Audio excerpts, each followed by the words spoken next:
आपल्या परिसरातील राजकीय, क्राईम व सामाजिक अपडेट जाणून घेण्यासाठी पाहत रहा स्टार वन न्यूज वर्तमान। राज्यातील नगर परिषद आणि नगरपंचायत हद्दीतील हजारो शेतकरी कृषी विभागाच्या विविध शासकीय योजना आणि रोजगार हमी योजनांच्या लाभापासून वंचित राहत असल्याचा गंभीर आरोप आमदार सुहास बाबर यांनी विधानसभेत औचित्याच्या मुद्द्यावर उपस्थित केलाय।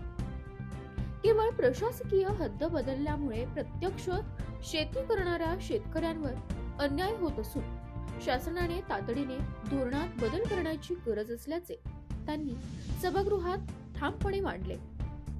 आमदार बाबर यांनी सांगितले की राज्यातील अनेक नगर परिषद आणि नगरपंचायत हद्दीत आजही मोठ्या प्रमाणावर शेती केली जाते। हजारो कुटुंबाची उपजीविका शेतीवरच अवलंबून असतानाही त्या भागातील शेतकऱ्यांना कृषी अनुदान, सिंचन, शेती, यंत्रिकीकरण, फलोत्पादन, पीक विकास तसेच रोजगार हमी योजनांचा लाभ मिळत नाही। त्यामुळे शेतीच्या विकासालाही मोठा अडथळा निर्माण होत असल्याचे त्यांनी निदर्शनास आणून दिले। खानापूर विधानसभा मतदारसंघातील विटा नगर परिषद, आटपाडी नगरपंचायत आणि खानापूर नगरपंचायत क्षेत्रातील शेतकरी या समस्येला सामोरे जात आहेत।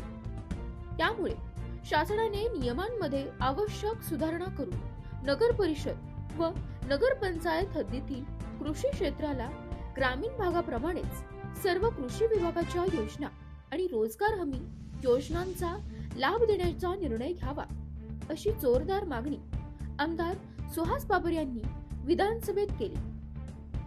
या निर्णयाची अंमलबजावणी झाल्यास राज्यातील हजारो शेतकऱ्यांना थेट लाभ मिळून त्यांच्यावर होत असलेला अन्याय दूर होईल, असा विश्वासही त्यांनी व्यक्त केला। प्रतिनिधी प्रीती गायकवाड।